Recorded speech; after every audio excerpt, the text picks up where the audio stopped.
Welcome to विद्यालय study point. आज का ये वीडियो क्लास 11th के बच्चों के लिए होने वाला है। आज की इस वीडियो में क्लास 11th का इंग्लिश का मिड टर्म का पेपर हुआ था एंड उसका आज की इस वीडियो में हम आंसर की डिस्कस करने वाले हैं। आंसर की आने में बहुत टाइम लग गया, इसका एक रीज़न है। मैंने आप सभी को वीडियोस के अंदर पहले ही बताया था कि अगर आपका पेपर हो जाता है तो आप मुझे इंस्टाग्राम पे एक बार सेंड कर दे।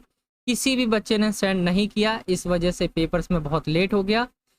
मैंने मैसेज करके एक पर्सनली बच्चे को बोला, उसने भी बहुत काफ़ी देर में भेजा लेकिन भेज दिया, लेकिन वो भी बहुत ख़राब था। अगर हम देखें उसकी क्वालिटी थी बहुत ख़राब थी। फिर मैंने उसको समझा और इसका आंसर की मैंने खुद से किया है। ठीक है, आइए डिस्कस करते हैं आंसर की को। आप यहाँ पे देख सकते हैं सेक्शन ए रीडिंग वाला सेक्शन था और जैसा मैंने आपको बताया था वैसे ही पैटर्न में आपका 26 नंबर का एक सेक्शन ए टोटल आया था। पहला क्वेश्चन 10 नंबर का था और ये पहला पैसेज था इसका। डायरेक्ट हम क्वेश्चन एंड आंसर पे आएंगे क्योंकि मैं आपके साथ आंसर डिस्कस करने वाला हूँ। अब इसको हम पूरा पढ़ के तो कोई फ़ायदा नहीं है, मैं आपको आंसर्स बताते जाता हूँ कि आपने कितने सही किए कितने गलत किए, आपको पता चल जाए। पहला क्वेश्चन है, in which sectors does AI promise to bring about changes. कौन से सेक्टर के अंदर जो है एआई ने दावा किया है, प्रॉमिस किया है कि वो बदलाव लाएगा। Health care, education and transportation. इसका राइट आंसर आपका ऑप्शन ए है। एंड अगर आप इसे पैसेज में देखें तो पैसेज में आपको इजीली इसका आंसर मिल जाएगा। यहाँ पे देखेंगे आप पैसेज के अंदर, AI promises to revolutionise various sector including health care, education and transportation. आप यहाँ पढ़ सकते थे। तो आई होप कि आप सभी बच्चों ने इसका आंसर सही फिल किया होगा। ठीक है, चलिए अगले क्वेश्चन की तरफ आते। सेकंड वाला क्वेश्चन है, in what field do the supporters of AI believe that AI can help. तो यहाँ पे इफिशियंसी, एक्यूरेसी एंड जो है एक्सेसिबिलिटी। ऑप्शन जो इसका बी था वो इसका राइट आंसर होगा। बाकी इसका भी आंसर आपको पैसेज के अंदर मिल जाएगा। अगर आप पैसेज को देखेंगे तो यहीं पे इसका आंसर भी लिखा हुआ है। ठीक है, यहाँ पे देखेंगे AI can lead to significant improvements in efficiency, accuracy and accessibility.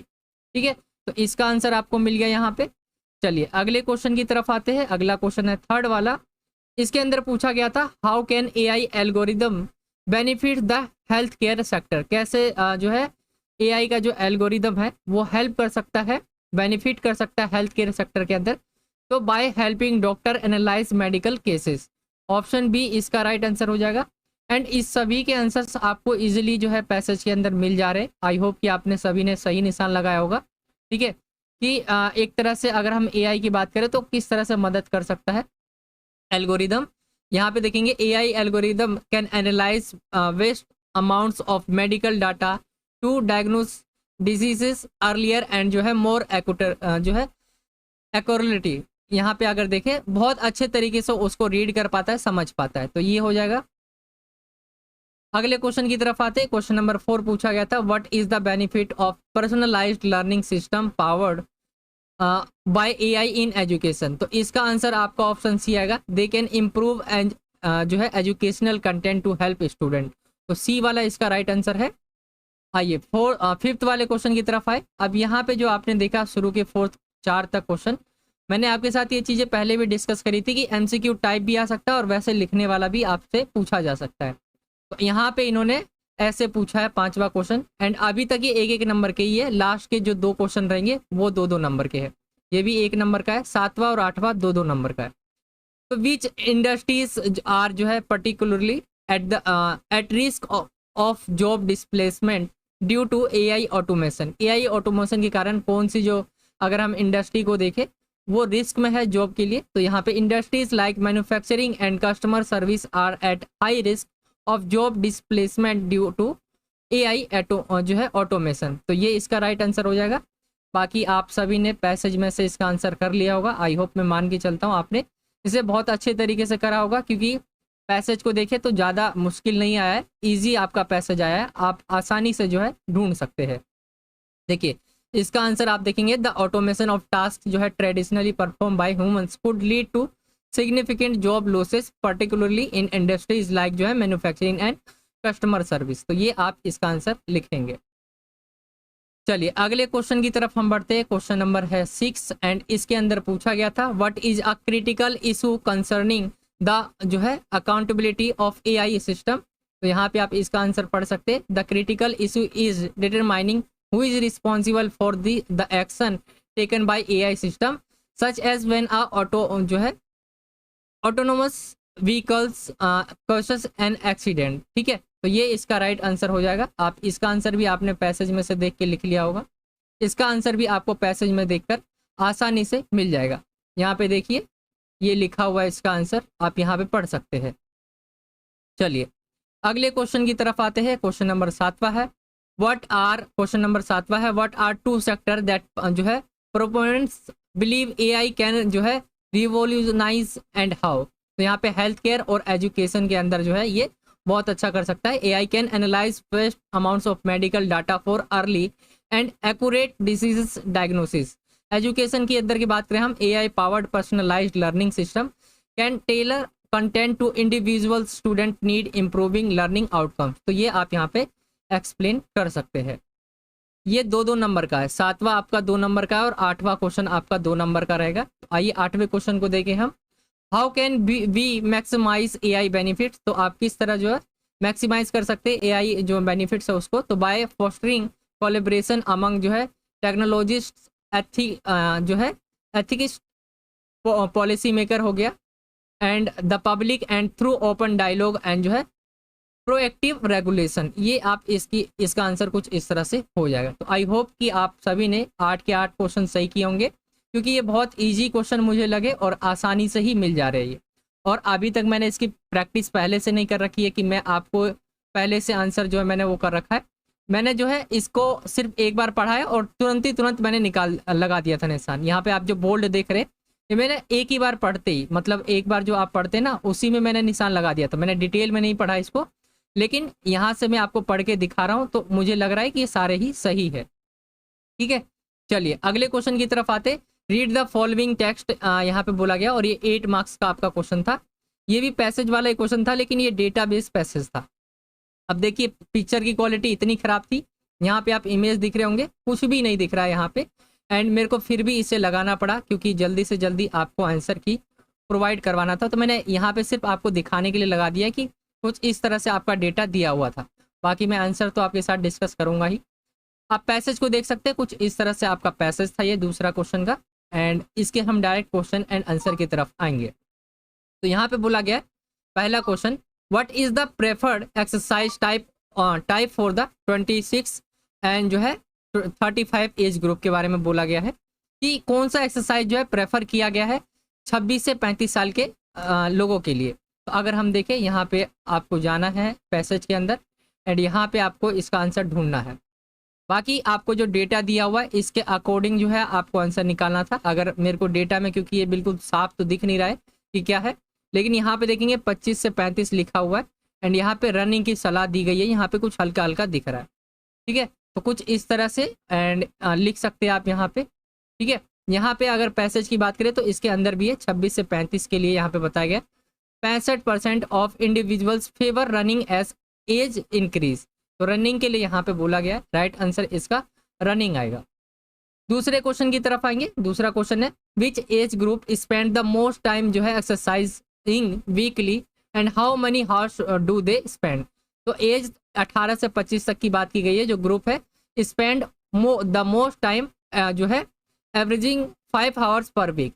तो यहाँ पे इसका भी आंसर आपको जो है पैसेज के अंदर मिल जाएगा। यहाँ पे देखिए ये लिखा हुआ है इसका आंसर। ठीक है, बाकी डेटा साफ आपने किया होगा तो डेटा आसानी से आपको दिख जा रहा होगा और इजीली कर लिया होगा आपने। चलिए क्वेश्चन नंबर 3 की तरफ आए। व्हाट परसेंटेज ऑफ द 56 से लेकर 65 एज ग्रुप जो है exercise regularly. The percentage is not directly state in the passage but it is likely less than जो है 50%।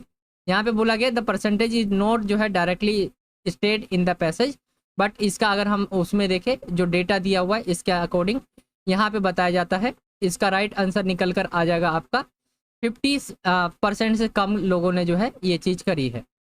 चलिए 4th क्वेश्चन की तरफ आएंगे। Describe the trend in the weekly exercise time as age increase. तो यहाँ पे आपका आंसर है as age increases the weekly exercise time जो है decreases younger age group spend more time exercising while older group spend less. ठीक है, तो ये इसका आंसर हो जाएगा।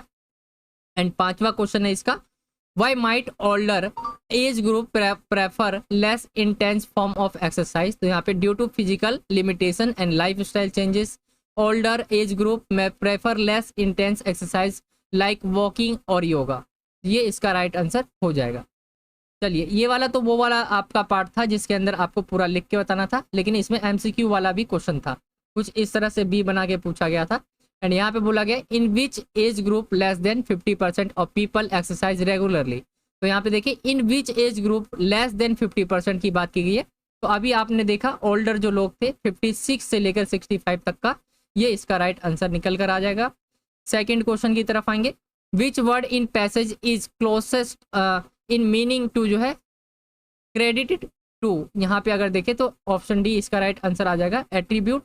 एंड थर्ड क्वेश्चन यहाँ पे पूछा गया था, which age group when combined together become the most regular exercising group. तो यहाँ पे अगर हम देखें तो ये है 26 से 35 वाले और 18 से 25 वाले, ठीक है, इनकी एज के, तो यानी ऑप्शन सी इसका राइट आंसर होगा। एंड ये आपका दूसरा क्वेश्चन भी कंप्लीट हो जाता है। आई होप कि आपने इसी तरह से आंसर्स किए होंगे दूसरा क्वेश्चन का भी। चलिए, अब तीसरा क्वेश्चन जो था पैसेज वाला, ये भी आपका 8 मार्क्स का था, लेकिन इसके अंदर आपको नोट मेकिंग और जो है समरी तैयार करनी थी। और इस पैसेज को अगर आप देखेंगे तो मेंटल हेल्थ के बारे में पूरा पैसेज दिया हुआ है। आप पैसेज यहाँ देख सकते हैं, वही पैसेज जो आपके पेपर में आया था। एंड यहाँ पे क्वेश्चन की बात करें हम, तो यहाँ पे बताया गया है आपको नोट मेकिंग तैयार करनी है, ठीक है। तो यहाँ पे देखिए टाइटल हमने लिखा था इम्पोर्टेंस ऑफ मेंटल हेल्थ, और मेंटल हेल्थ के बारे में ओवरव्यू दिया हुआ है। एफर्ट्स फॉर मेंटल हेल्थ क्या कर सकते हैं, ठीक है। यहाँ पे और भी पढ़ सकते हैं, societal impact on mental health क्या होता है, और टाइमली इंटरवेंशन। ये हमने नोट मेकिंग तैयार करी है कुछ इस तरह से। आई होप कि आप सभी ने भी इसी तरह से तैयार किया होगा नोट मेकिंग को। और एब्रीवेशंस भी यूज़ करने थे, जो मैंने आपको यहाँ पे दिखाए नहीं है, बट यूज़ करने थे आपको। एंड लास्ट आपका जो है समरी रहता है, जो 80 वर्ड के अंदर बोला गया था। पहले 50 वर्ड का कहा जाता था करने के लिए, लेकिन अब इसे बढ़ा के 80 वर्ड कर दिया है। तो मेंटल हेल्थ के ऊपर समरी आपने जो पैसेज देखा, उसकी समरी कुछ इस तरह से आपको तैयार करनी है, ठीक है। तो ये आपका सेक्शन ए कंप्लीट हो जाएगा। आई होप कि आप यहाँ तक जो है सभी क्वेश्चंस के आंसर सही किए होंगे। इजीली पैसेज के अंदर ये सभी क्वेश्चंस के आंसर हमें मिल जा रहे हैं। तो आई होप कि आपने भी बहुत अच्छे तरीके से इस सेक्शन ए को कंप्लीट किया होगा। एंड ये हम यहीं तक रहने देते हैं पार्ट 1 को। आगे जो अगर आप कमेंट करके बताएंगे, जब भी मैं आगे और क्वेश्चंस के आंसर की आपको प्रोवाइड करवा दूंगा। क्योंकि देखिए कल आपका होम साइंस का पेपर है और मैं उसकी तैयारी करवाने पे लगा हुआ हूँ। तो आप मुझे कमेंट करके बताएंगे कि आपको आंसर, अगर ज़्यादा बच्चों का कमेंट होगा कि सर सेक्शन बी और सी को भी कंप्लीट करिए आंसर की से, तो मैं आपको वो भी जल्दी प्रोवाइड करवा दूंगा अगर आपका कमेंट आता है तो। बाकी तो हम होम साइंस के लिए आगे तैयारी कर रहे हैं। होम साइंस का हमने एक पेपर ऑलरेडी करवा दिया है। तो आई होप कि आपको समझ आ गया होगा। एंड ये था आज का हमारा ये आंसर की वाला वीडियो क्लास 11 की इंग्लिश का।